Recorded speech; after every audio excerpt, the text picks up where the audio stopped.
our brains are fundamentally different from babies. It's like tones matter, but usually if the context is wide enough, they don't. It's like, it's almost like you put up roadblocks yourself to keep it from happening. 各位观众朋友们，大家好，我是何卫，欢迎来到我的频道。今天呢，我邀请了一位很有意思的嘉宾 Seth。那么 Seth， 你能不能先用中文简单的介绍一下你自己？可以，我叫 Seth， 我中文名叫歌颂，然后歌颂是我之前的老师起的名字，然后其实我现在有一个小名叫帅哥，就是我歌颂的歌，是我自己起的，因为我不知道我能不能说，之前我在幼儿园教课的时候，那个 th 音孩子不会发，大部分人会发一个4的音，但是我不知道为什么孩子会说 sex。然后我就一直说 sex 老师，然后我就你叫我帅哥就行了。这样简单一点是吧？对，然后我来自美国的密歇根州，现在我在读一个语言教育的博士，然后在中国快10年了。行，那大家都听得出来 Seth 的中文非常厉害，再加上他自己他学的这个专业就是跟语言学有关嘛， Seth 也教了很多年的英文，也教得特别好，所以我觉得他的这个独特的经历对于我们中文学习者而言还是非常的有帮助，所以我就邀请 Seth 来跟我们分享一下从语言学的角度我们该怎么更有效的学习中文。好，那我们就进入到正题吧。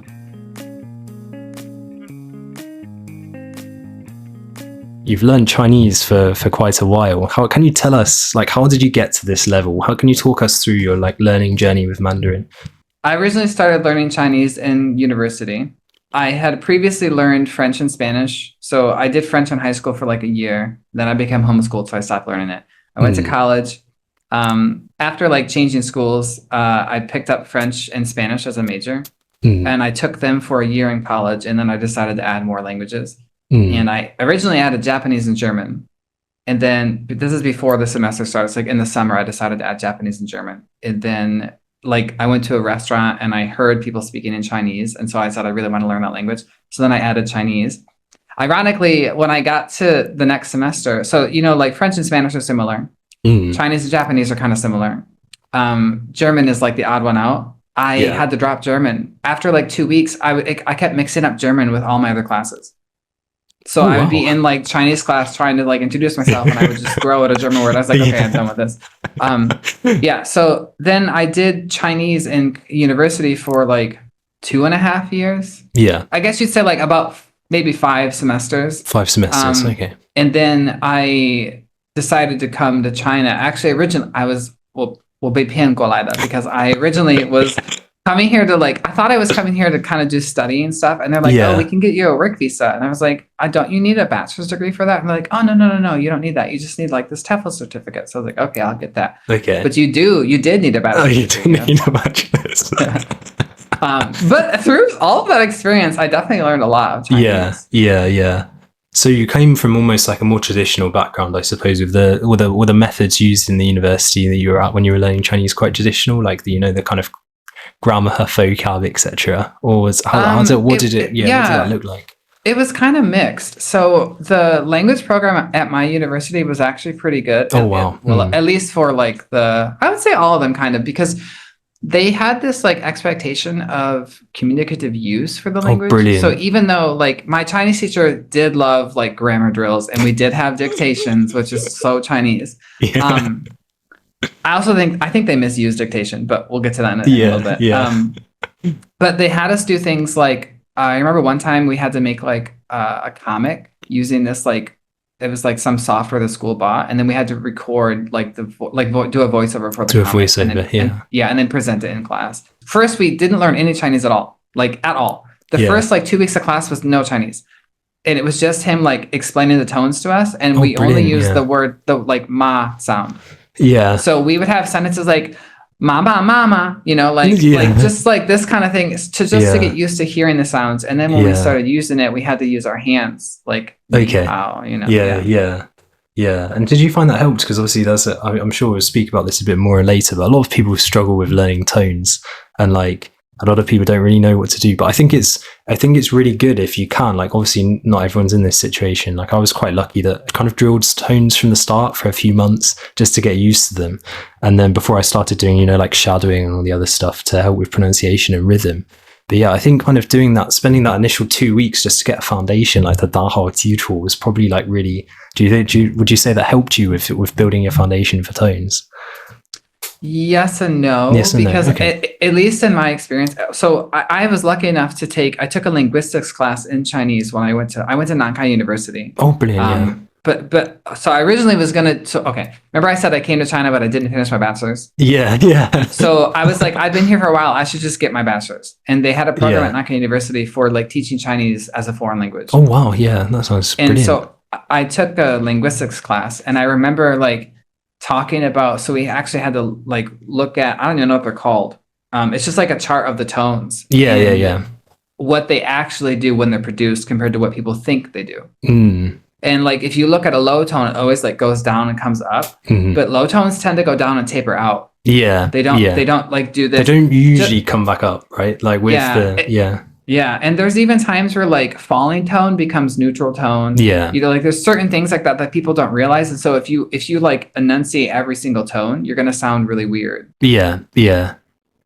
And this can also depend on region. Like I remember in Tianjin, zhiliang was like zhiliang. Like you couldn't say zhiliang. They would think that you sounded weird. Yeah. But I don't know. I think people overcomplicate tones because we have tones in English. They just don't function the same way. Like if I said like what or what, and so like it can change the meaning of words. It just isn't as like nuanced as Chinese is. Yeah, definitely. So coming on to this tones, now that we've kind of gone there with it, I suppose what would you recommend that people do then? Would you recommend, for example, people kind of try and imitate at the sentence level? Would that help more, would you say, rather than kind of isolating? Or would you say a bit of both? I mean, I would say if you're learning a word, trying to how to say a word, it's not bad to just learn it individually. Yeah. But words are usually impacted and influenced by the words around them. And so like doing a mixture of both is probably going to be more beneficial. That just like, for example, like low tones, if they're in front of each other, they get like the rising thing, right? Like that changes how it's pronounced. And so like, if you're not aware of that, of course, you're going to say it wrong. Yeah. But in my experience, do you play League of Legends? I don't, I'm afraid, no. Okay, well, I thought you were a true nerd. Anyway, sadly not. They do, like, they're called champion spotlights. So when they have a new champion, they release. And they do the spotlight in English, but then of course, like the other regions will record it, like dub over it in their language there. So they have them in Chinese. And there's this one champion came out years ago, and it was like trying to tell his like background story, and it was going to say Zai Ta Kan Lai, but they said Zai Ta Kan Lai. Like the native speaker said Zai Ta Kan Lai, and I asked my friend, why do they do that? Like, oh, it just sounds more poetic.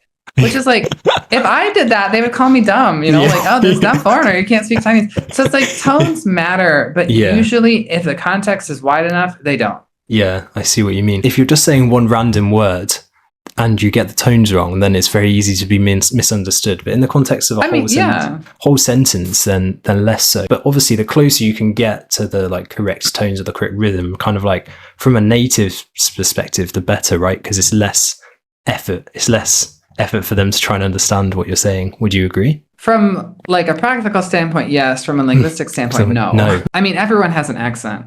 And even native speakers, just like I told you yesterday when we had that guy helping us move, me and my Chinese partner could not understand him. You want to have this like native authentic accent. Does it matter? I don't think it does. I think it's just, are you understandable? Yeah.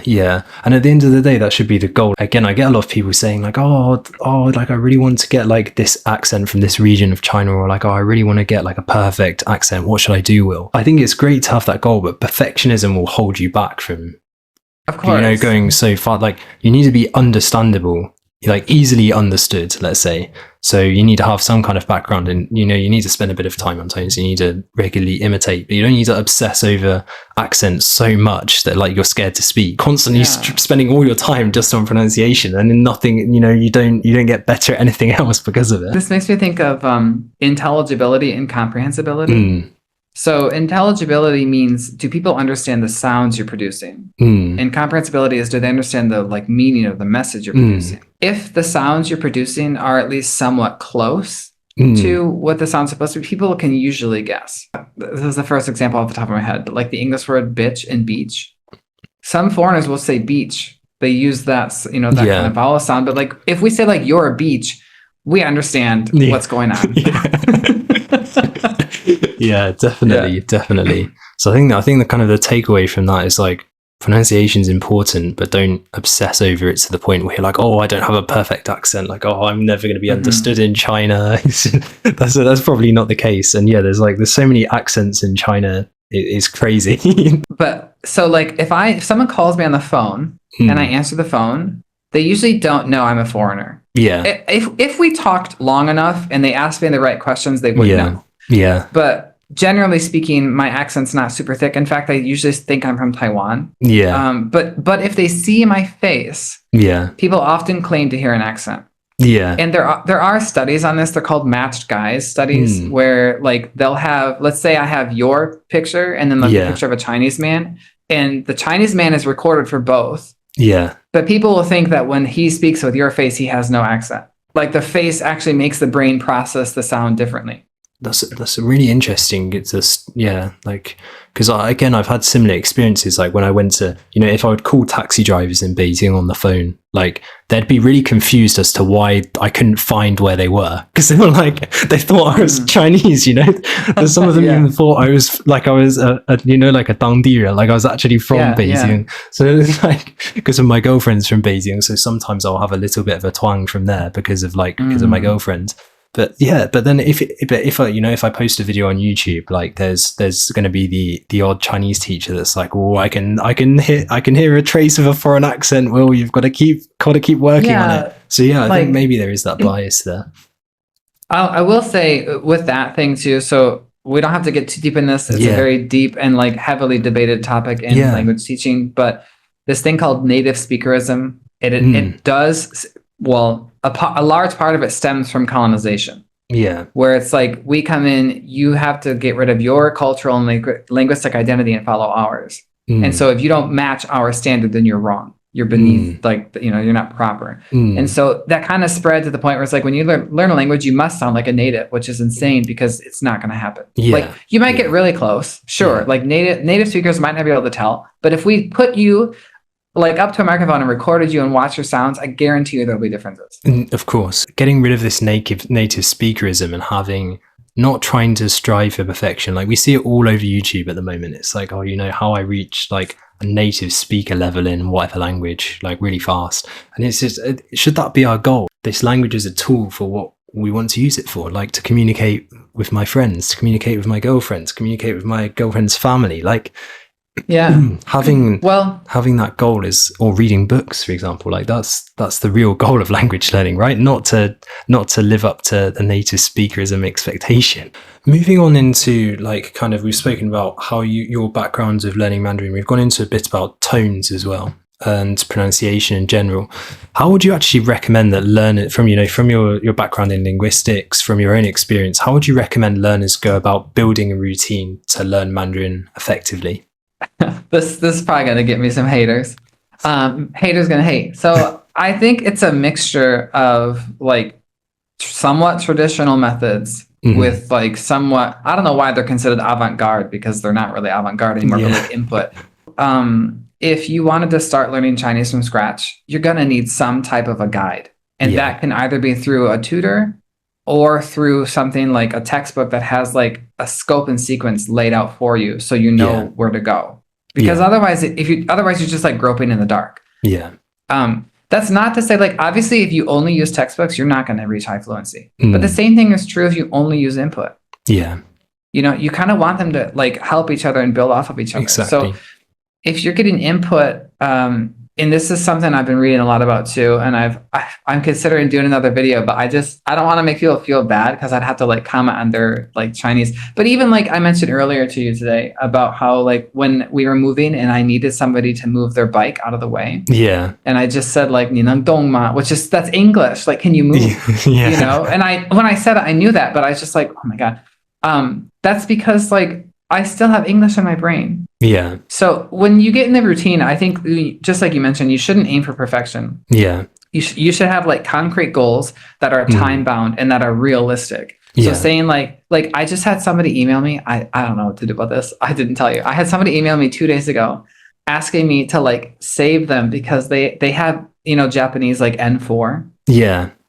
So they're at N4 level and they need to take an N2 test in 3 months. Yeah. And they want me to like save them. Like, I don't know if that's savable. No, yeah, exactly. Yeah. So you want to make sure that it's realistic. So if you say like, maybe I'm starting from scratch and by the end of the year, I want to reach like A2 or B1. I think that's very doable. Yeah. Yeah. If you really cracked down, I could say you probably could at least get to a low B2 if you really cracked down, but you would have to do a lot of study. You'd have to do a lot of work, and you pretty much have to, I think this is the other thing as well. A lot of these unrealistic goals again are pushed by our social media, sadly. It's the fact that, but like a lot of people will see, for example, someone gets like, I don't know, a B2 in a year in Mandarin, but what they don't realize is that's 8 hours a day to do that. Yeah, like they don't. So I think it's very much a question of like, how much time are you willing to put in, and having this combination, as you were saying, like having a bit of, traditional study methods, like learning vocabulary, like looking at like, for example, sentence patterns in Mandarin are really helpful. Having some kind of guide there,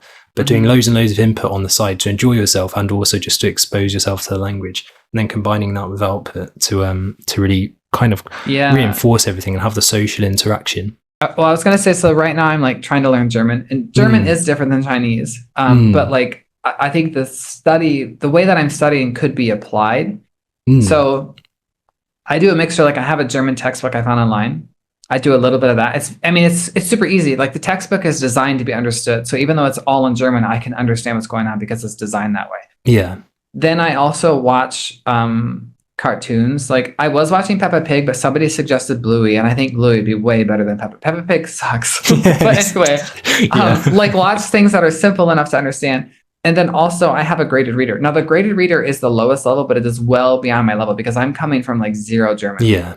So the way I study that is very traditional. Yeah. Like I literally look up all the words I don't know. Yeah. I put those into Anki. Yeah. I do like review with those, Now over time, once my vocabulary increases, I won't need to do that because graded readers are designed to be at your level, right? Yeah. So like once I get to that point, but before then I have to, that's nothing else I can do. I don't have a teacher.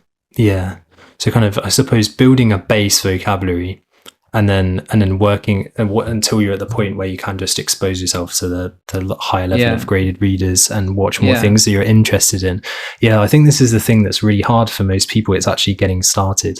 Like, because once you can, once you're at a level where you can understand YouTube videos, or you can like read more widely on things, language learning becomes a lot more enjoyable. It's almost like a snowball, isn't it? That's true. That just keeps on going. But it's so hard to build that initial base. And I think the way you're recommending like sounds brilliant. Like having to do some kind of traditional study, like it's really hated on nowadays, but I think it really speeds everything up. I think it really does.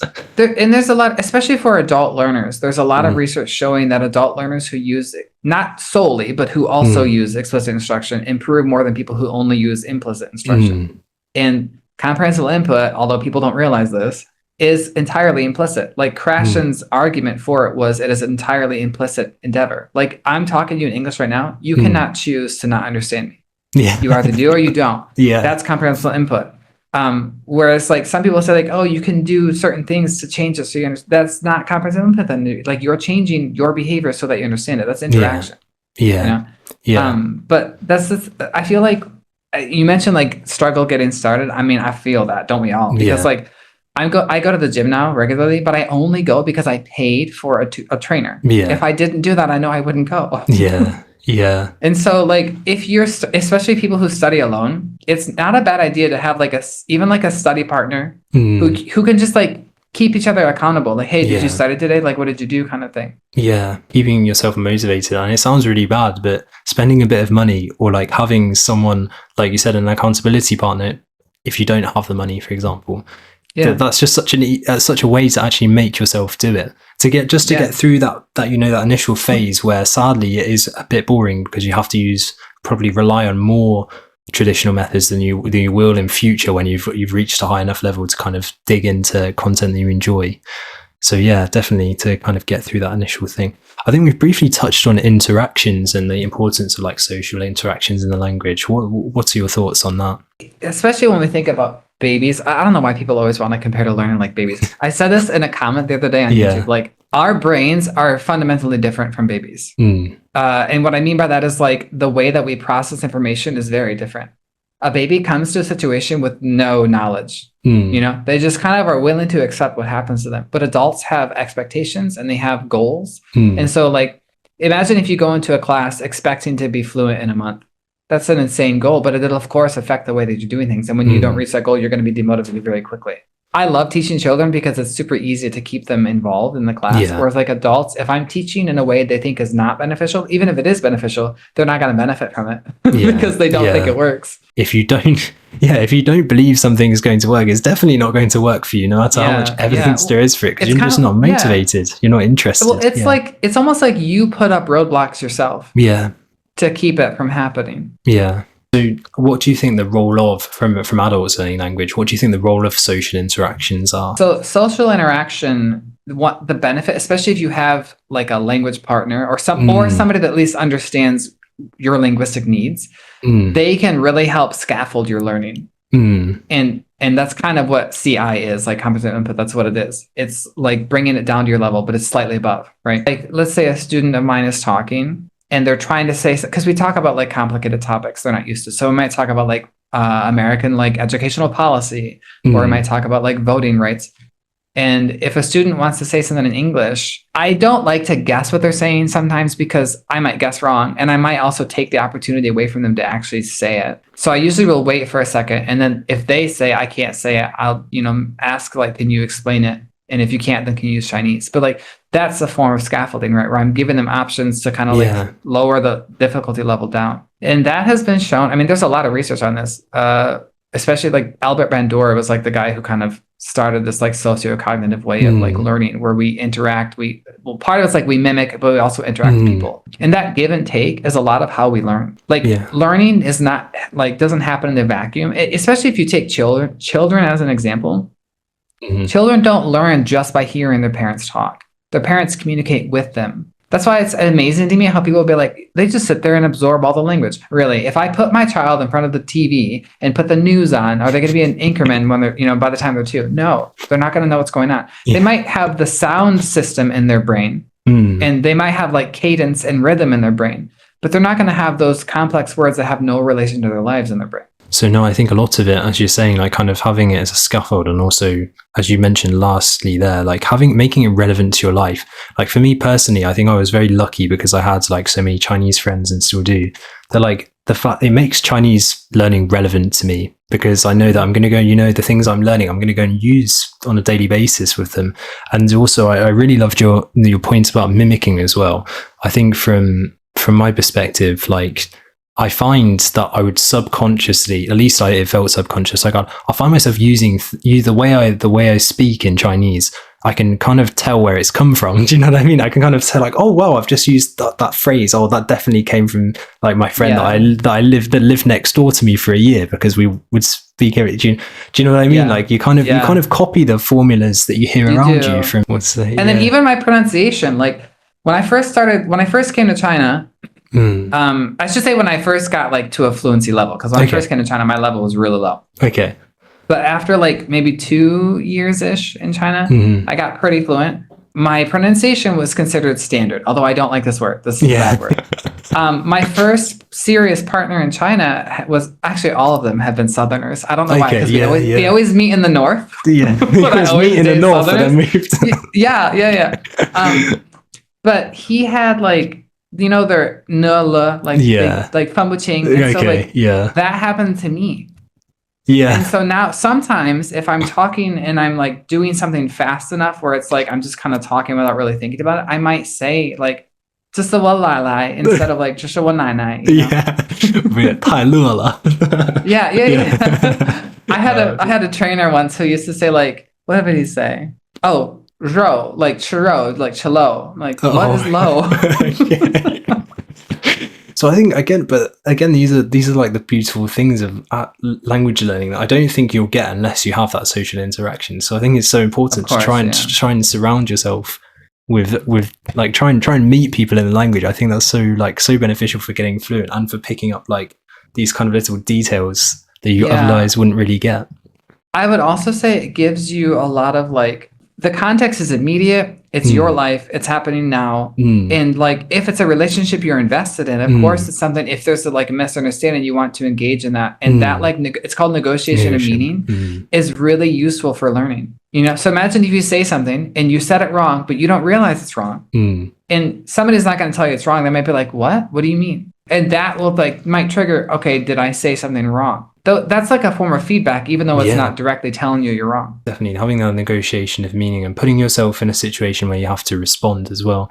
I mean, we were speaking about this earlier off camera, weren't we? The fact that near enough all of us as language learners overestimate how much we can understand, like me included, for 100%. Like, because when, if I just sit in front of a TV and watch Chinese films or whatever, like if you ask me, I'm going to say I understand 100% of all of it, but you haven't asked me any comprehension questions. You haven't asked me, like you haven't. But I can guarantee though, even though I think I've understood 100% of it, there'll still be the odd words here and there that I probably don't know, haven't fully learnt yet.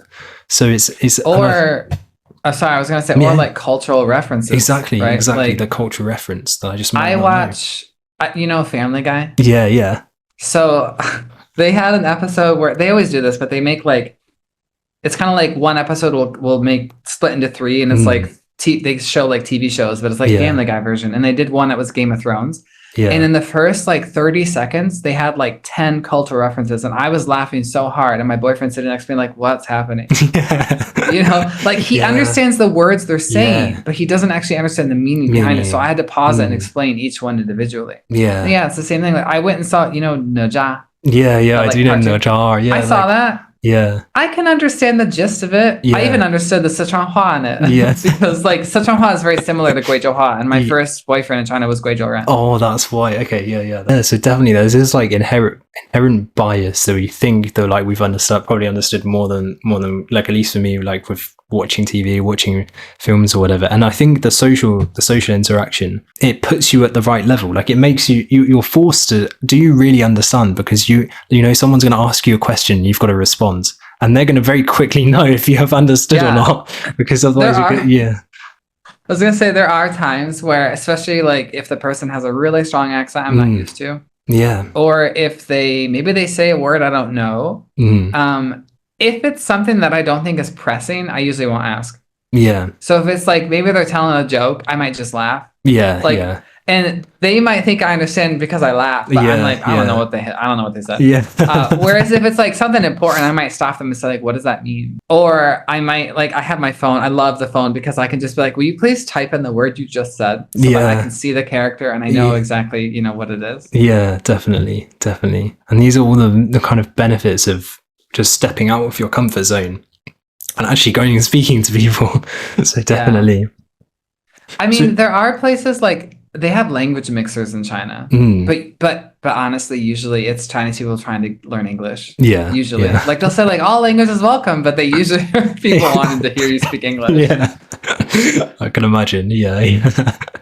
No, definitely. So we've kind of spoken about a few things here. We've spoken about pronunciation. We spoke about input as well, and like scaffolding, traditional learning, and also outputs. How would you say you go about balancing these in like as a language learner? Like if you're starting out from scratch and you wanted to learn Chinese, I would say try to devote an equal amount of time to like listening, speaking, writing, and reading. If you're really in the camp of like, you shouldn't speak at first, fine, I guess. But like you shouldn't hold off too long on that. One of the differences between children and adults is we have already developed a speaking system. Our brain can already do that, whereas children can't. It's weird that we would just wait as long as a child. Like pollination has the like 4 strands, so like reading, writing, listening, speaking.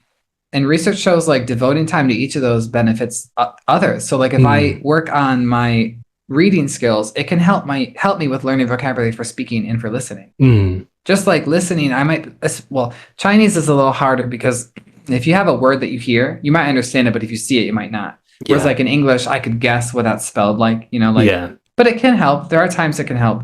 Writing is the same way too. They help each other out. And so if you're putting time into each of them, it's not like you're going to lose time. Like if I do writing, I'm not going to be able to speak. Like, well, writing is also a productive activity. So if you can produce with writing, it also makes it easier to produce with speaking. Well, I don't know. It might be open access. Paul Nation has a 2020, I think it's 2020 or 2021 paper on the 4 strands. But I think he mentions like strategies for learning for each strand. So like what to do for writing, what to do for listening, what to do for this. For the listening thing, he mentions dictation. But I think based on what I understand, I think the Chinese teachers, when they do dictation, they kind of do it a little wrong. Maybe not. I don't know. At least they do it here at my university. I don't do it, but I asked them why, and they said just 给他们多吧, like just to like give them something, you know. Yeah. But the point of a dictation is to like match sound to script. The problem with Chinese is the script isn't like that. You know what I mean? So like, but with other languages, it is like for German, for example, I might listen to part of my book and then like write. I mean, not now because my level's too low, but like write out what I think is written, like, you know. Yeah. For speaking and for writing, planning beforehand is really helpful. So even if you just write down, like, don't like write a script per se, write down the ideas that you want to talk about, and doing that in your mother tongue can help too. Like organizing your thoughts in your mother tongue first before you do those things is really helpful. Just like I'm fluent in Chinese. There are times if I have to give a speech, like I gave a speech at it wasn't a very long one, but at my university once to my shoyuan. Yeah, I wrote it out in English. Like I wrote out an outline in English. So that I had like a general idea of what I wanted to say in Chinese, and then I used that to help me follow, so I didn't get off track. No, of course, yeah. Having like a clear idea of what you're going to speak about. No, that really makes sense. I think one of the other things Paul Nation talks about in one of his free ebooks actually is this idea of like linked activities. Like you can also combine them, get more of each. Like for example, like I still occasionally do this. Like when I'm reading in Mandarin, I might just like kind of ask myself what's going on out loud in Mandarin. Do you know what I mean? Like then have a kind of talk to myself. And he kind of recommends doing that. Or like, for example, after listening to a podcast, summarizing out loud what you've just listened to. I think one of the problems is like there's so many different things you can do. It can become a bit overwhelming if you don't know where to start. So I think, what would you recommend in order to kind of like get this routine in place? Like we know we've got to do these 4 things, like speaking, listening, writing, reading. Like how do you actually do that in practice? Well, if you're starting out, that's the hardest part, is starting and then like sticking with it. Yeah. Schedule out time in the week. Yeah. And I wouldn't expect to use all of the time I schedule in the week. So I would overschedule time. So for example, like let's say I want to study at least 4 times a week. I might schedule out like 6 times where I could study. Yeah. Or 7 times where I could study. And then I tend to split it up. So like let's say I have 30 minutes in the morning and like an hour at night. I might do in the morning, I might just do like the explicit kind of like textbook type of learning. And then at night I might just practice, like maybe I do like shadowing, or I do comprehensive input kind of videos. Like I said, the hardest part is like staying with it, and that really requires like either a very special kind of person or somebody who like you have someone there who can help push you to stay motivated. But if you're learning the language just for fun, that's not a bad idea, but it usually isn't a strong motivator to keep going. Or to like make it rigorous enough to where you're going to feel like you make an improvement for something. So you want to have a goal that's like, for example, I want to move abroad and I need this to get a job. Like I have to take a specific language test to get a job. Well, then obviously you have a strong goal. Kind of like not really knowing where you want to go. Yeah, can make it quite hard, I guess. Yeah, definitely. And staying motivated. I think it's really, really key, the point that you made there about actually scheduling out time to do it. I think for me, it's like a combination of scheduling time when you're going to do like certain activities, and then also making use of like, there's not really a good way of saying it in English. It's like 碎片时间, like kind of these like scraps of time, if you want to call it that, where you kind of throughout the day where you have like, you know, you're on the bus or you're walking to work or something, and seeing, can you slot in a habit, an atomic habit, like a really small habit that's going to give you big like gains over years. So like just listening to 10 minutes of a podcast on the bus, or like if you do that for years, that's hours and hours and hours of listening practice. So yeah, I think it's, and then but also having that dedicated study time, as you mentioned, like having that half an hour a day where you're going to sit down and you're going to do something structured, and then an hour or something else to do. I was going to say you could even have, like you said, like listen to a podcast like the bus or the I don't know. Although I get dizzy on the bus, so I don't know. But the metro is like not so bad. You can even try things like maybe you don't have a language partner. You can practice conversations with yourself. Yeah. And you can record those conversations, and then you can even go back and listen to those conversations and see if you think there are mistakes in them. Tweak the mistakes, and then do it again. Yeah. That's explicit, but like it is beneficial for learners to do that. But throughout like learning Mandarin, I'm like, especially when I first started, for the first couple of years, like on the way to and from university, like I would either be listening to a podcast or like speaking to myself in Mandarin, like just to get in extra practice, you know. So no, definitely. I think it's really good point. I think one of the things we haven't touched on too much is this whole debate about whether you should actually learn to write by hand with characters. Like I personally think learning characters is good, right? Like learning in terms of like, you want to be able to read in the language. Like as we mentioned, reading in Mandarin is like beneficial for other areas of your Mandarin. Do you think it's worth for learners? Obviously, you've lived in China for quite a while, and you've got this linguistics background. What's your opinion on this? Should learners spend lots of time learning to write characters by hand? It depends. So writing by hand has been shown to help because it's like you're putting a physical element to vocabulary learning. So it actually can help you retain vocabulary. The problem is it's slow, right? Like you have to do it over time. The second thing is, how practical is it to use handwriting? Because even in English, I barely write by hand. If it's something that you want to learn, like somebody wants to learn it, go ahead. Like it's not going to hurt you. But I would say it's more important to learn the pinyin so you can type and then also recognize words. That's more important than writing itself. Like I can kind of write characters. I used to be able to write more. Now it's like meh, but I recognize them really well. Although I will say there are times where like, I'm sure if I learned writing, if I practice writing more, I'd probably be able to recognize them. But sometimes I learn characters, like maybe it's a word, so it's two characters together. I know the character with the word, but if you take the character out of the word, I don't know the character. Yeah. You know, like that kind of thing. So if I practice the writing, I'd probably be able to recognize that better. Yeah. But we live in the 21st century. Like most of our communication is through like audio or like script, like visual that we can type. I've lived in China for nearly 10 years. I've only ever had to write Chinese on like a form at the doctor's. And normally I would just hold my phone there and copy the characters. You know? And if it's really complicated, like one time, I was at the airport and this is during COVID. So I don't know why they did this. You know how they got really strict?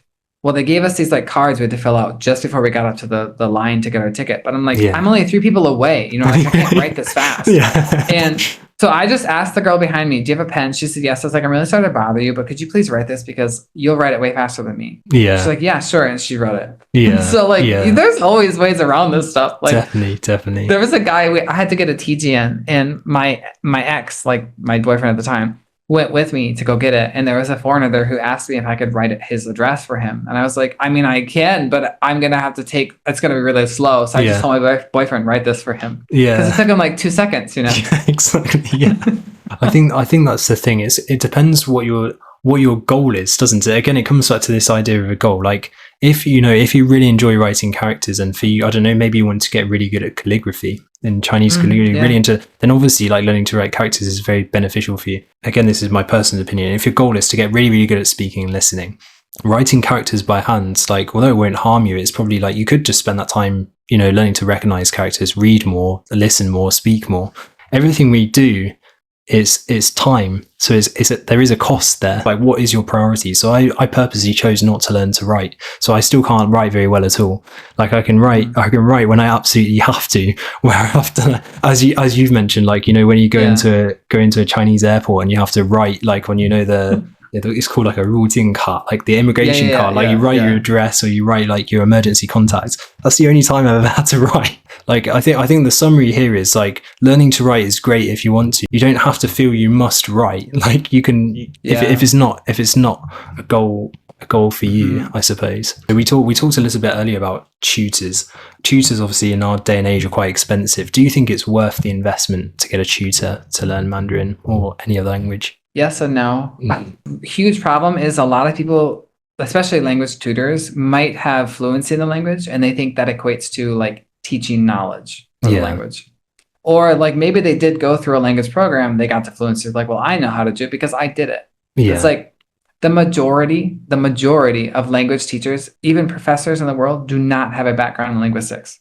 if you want to like teach somebody how to learn a language, you need to have some, at least a general understanding of like psycholinguistics, psychology, neuroscience, like something like that. You have to have this like basic knowledge. If you find a tutor, you're gonna, I don't know, I think they have like 试听课 kind of like demo class things. Like you're gonna want to do that, and you're gonna want to make sure that, I don't know, if I were you and you're looking for a tutor, you're gonna find a tutor who specifically like individualizes the learning toward you. So you're gonna want a tutor who asks you, what are your goals? What do you want to learn? Like what topics do you want to learn about? If they give you a prescribed thing, I would probably steer clear of it. If it's like total beginner and you want one, I guess experience the language, fine. You could probably have a tutor who uses a textbook and, but I just don't know how much like return on investment you're going to get with that. Definitely. Again, it comes down to what you want, doesn't it? If you're trying to have a really good tutor that's trying to scaffold your learning, individualize your learning, then you need to go out and find that and probably expect that you have to pay a bit more.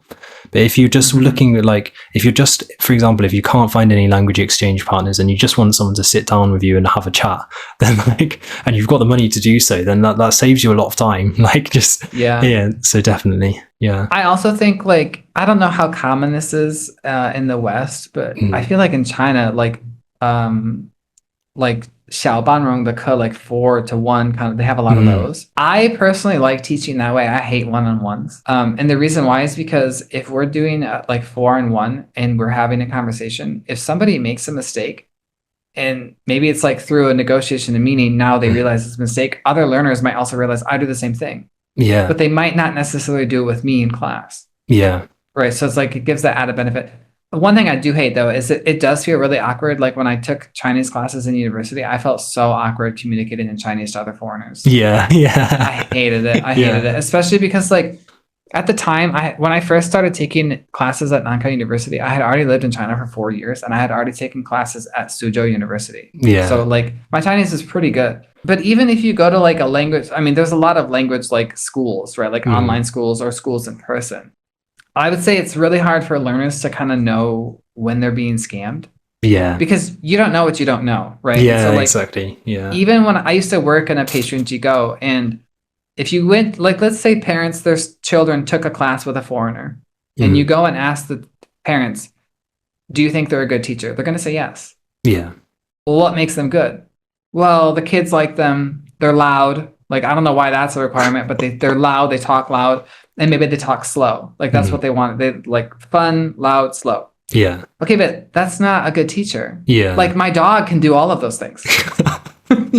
So like that's not a good qualification for a good teacher. Whereas like in my class, I talk really fast. Like the way I talk to you is the same way I talk to children. I don't slow down. I don't slow down at all. Yeah. I do a lot of like repetition, but like I remember the first time, oh, this is so irritating. The first time I was teaching, I had a class, really cute kid. I think her name was Nancy. We're supposed to use all English in class, which I don't like doing. I don't like doing it. And so I like got down, I was like, what's your name? And she just said, what's your name? Back to me. I was like, your mom told you to say everything I'm saying, didn't she? Like, obviously saying this to myself. And the girl was like, because like, she doesn't know, But I'm the kind of teacher who, like, in the beginning of our like learning, I would use Chinese to teach. And that's why, like, if you find a tutor, you want to make sure that the tutor at least knows your language. Yeah. Because if there's ever any question of like, am I actually, because maybe you say a word that is correct and the grammar is correct, but it's not what you mean. Yeah. And if the teacher speaks your language, they might be able to guess, just like when I said, to the guy, like, 你能懂吗? Like, if you don't know English, you might be like, what do you mean? Why are you asking that? Yeah, definitely. So it's having a tutor that's like actually knows what they're doing basically, and actually like can kind of negotiate the meaning with you, and has a background in your language as well. I think those are some really clear requirements for learners that want a tutor. I think that's really helpful. Thanks. It's really good. I wanted to ask kind of a final question. What's your like, actually not a final question. What do you think are the biggest mistakes people make when learning Mandarin? I would say a huge mistake is expectations. They either expect too little or too much. Yeah. So like they might expect, I'm going to sound like a native speaker. I'm going to have perfect tones. Which is insane because even native speakers mess up tones all the time. Yeah. They mess up pronunciation all the time. Or something like the way they go about it. So a lot of people, especially if they're watching videos like from my channel or your channel, they're probably people who are interested in learning. And many of them are probably at the point of desperation where they feel like they've tried everything and they're not getting anywhere. Yeah. If that's the case, a lot of those people might just kind of take in any information that's new to them and assume it's true. Yeah. And then go with it. And that's, let's say, a little dangerous. So I'm a very like middle ground kind of person. A lot of times if something has like polar opposite extremes, there's usually truth to both. Otherwise it wouldn't be so polarized. It's just people kind of over exaggerate those truths. Yeah. So same thing with language learning. Like we have research showing comprehensible input does work. We also have research showing explicit instruction does work. That grammar instruction does work. It's just, it doesn't work alone. Yeah. And so like students who are struggling or who are like trying to learn it, they need to like keep this kind of middle ground mentality. Yeah. So I've seen comments like on my channel, people say like screw crash or screw grammar or screw crash or blah, blah, blah, blah. Like they're on one of these camps, you know, and it's like they're probably not going to reach the goal they want to reach as quickly as I want to reach, as quickly as I want to get there, because they have this like almost like an adverse reaction to something that will help them. Yeah, definitely. No, I think it's so important to have like a middle ground of this and kind of find a routine that works for you with all the components of things that have been shown to work. Like, and that's why like we've talked a lot about Paul Nation's work, and I'd really recommend people go and read his free ebooks that he's very kindly put online for free. So like, that's the thing. Like these researchers, Krashen does too. Like all of the research is free. Yeah, you know, they have their own websites to give that research away, because there's been a push. I don't know in your field if it's like this, but in linguistics, it's been a push of researchers trying to get away from like Q1 journals. And going toward like open access journals, because what happens is I give the research to them, I pay for it to get into the journal, and then they own it. Like I don't even own my own research. No, I was gonna say too, like another mistake people make. So everyone hits plateaus in language learning, and normally like if you're going from 0 to like A1 or A2, it feels like you're learning a lot all of a sudden, right? And you might have some like times where it's like maybe you're not learning as much as you want to, but you still feel like you're making progress. But everyone hits the plateau, especially at intermediate level. Advanced level also, it's a lot like this in the advanced level. And one of the mistakes people make is they give up too soon. I mean, it's the same thing for a lot of things. Like even YouTube, when I first started my channel, I had like 22 subscribers. And I was like, this isn't working. I gave up. And then I decided to try it again. And I just like, okay, I'm just going to make, I think Ali Abdal, like we've talked about him, like he has like a 7 video challenge, like just make 7 videos or just do it for this. And I was like, I'm just going to do that and see how it works. And after the 3rd video, it's when people started subscribing. You know? Exactly. It's the same thing with language learning. Like I've had many parents, who they bring their children to me, right, to like learn. And they always say like, oh, they've been learning, but now I feel like they're not learning anything. And usually it's like, they've already been learning for a while. So it's very possible that it could be because they're at the plateau. And if they are at the plateau, they might assume that my teaching is so good it got them out of the plateau, where it's like, no, if they would have just stuck with any teaching, they probably would have gotten out of it. So I think that I am pretty good though, but of course. I don't think it's me getting them out. No, of course. I think that again, I totally agree with everything you said there. And I definitely feel that it should, like, we all think it's like this. That's not how language is like this. It's like an absolute mess. And you will have plateaus, and you will feel there's going to be times where you feel you're going to give up. And it is like you mentioned with the YouTube videos, it's the same thing. It's just, you've just got to push through. You've just got to be like, no, I'm going to just keep at this half an hour a day, however much time you can dedicate, and just stick at it for long enough. And for most people, that's probably going to be years. That's the other, but this again, coming back to the poor expectations, like that is not going to be months for the majority of people, that because not many people can put in enough time to get anywhere in months. It's very much going to be consistency for years to see results. So I think having realistic expectations, knowing there's plateaus, and knowing that you are going to get out of them. I mentioned this in my I think my most recent video on YouTube about Wes. He was a Japanese man that moved to the States. I was reading a research paper on him the other day. People argue that he did get comprehensible input. I mean, I suppose you could argue he did not, but he did learn from it. So then it must be comprehensible to a degree. He got to like really good communicative competence. He is fluent, but he you can tell he learned through input. I'll just put it that way. You can tell he learned through input. There was no like explicit instruction or like, hey, we don't do this way, or like that grammar doesn't work like that. And I think that's one of the mistakes too. Like when people get desperate. Definitely. Have you got any final tips, do you reckon, for mainly for Mandarin learners? What any final thoughts? I mean, I've seen people say this, and they probably said it about you. They're certainly going to say it about me. Like we learn Chinese because we have a boyfriend or a girlfriend, and we have, whatever. It's like that definitely helps. Yeah. But I'm lucky enough to live in China. Yeah. Living here doesn't guarantee it. I have a lot of foreign friends who live here, and they've been taking Chinese classes. They work with Chinese colleagues. They can't really speak Chinese very well. Yeah. And I knew one girl, she lived here for 7 years, and all of our colleagues were Chinese. We have like teaching assistants, but her assistants are all Chinese, right? And they talk in Chinese to each other. And she could barely say things like, 我要这个, 我要那个. Like, it's like, you've been learning for like, 7 I think years, at the time. Yeah, but like, how do you not know this? I've had experiences in Chinese that I did not get from having a partner. Yeah. Like, I think I told you, I served as a witness once in arbitration, right? Yeah. So it's like, that was not my partner. It was one of my colleagues, and I had to, they don't speak any English there. Yeah. I've had issues like where one time, this is actually my first time when I was in China, because I was technically here illegally the first time.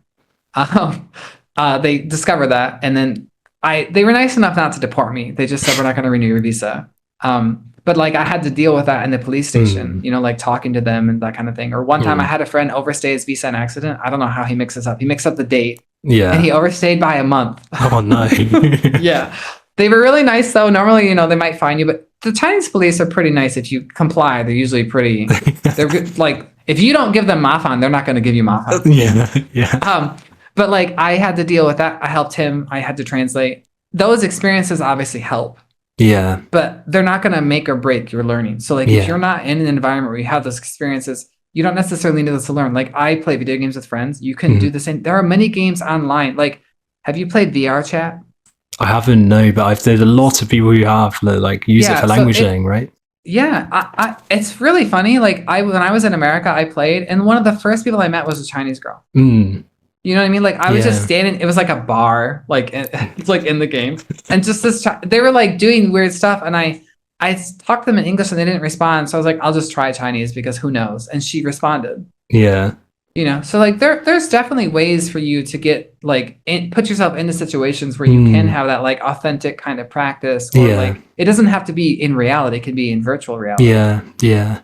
And we're lucky that we live in a world where that's totally doable. Like if it VR chat, like Tandem, like HelloTalk, all these, there's loads of different ways to it's just about taking that first step to like kind of be like, no, I am going to dedicate some time to practice speaking, and I'm going to find some way of doing it. Even if I can't afford a tutor or I can't go and live in China, like I'm still going to make this happen. It's having that like, like that you're going to make this, that you're going to make this happen. So I think that's really good advice. Well, Seth, no, thank you so much. It's honestly really, really interesting, and I trust it's been really helpful to everyone that's been watching. And please go and subscribe to Seth's channel, everyone. It's honestly really, really cool. Seth does some awkward videos. Moment, like if you like it, come. If not, you don't have to. No, definitely do. So no, please go and subscribe to Seth's channel. It's really, really good. It's got a lot of really useful information for language learners about different aspects of language learning, and Seth does some videos in Chinese, videos in English, videos in a mix of the two. It's great, so definitely go and check it out and subscribe to Seth's channel. All right, thank you very much, Seth.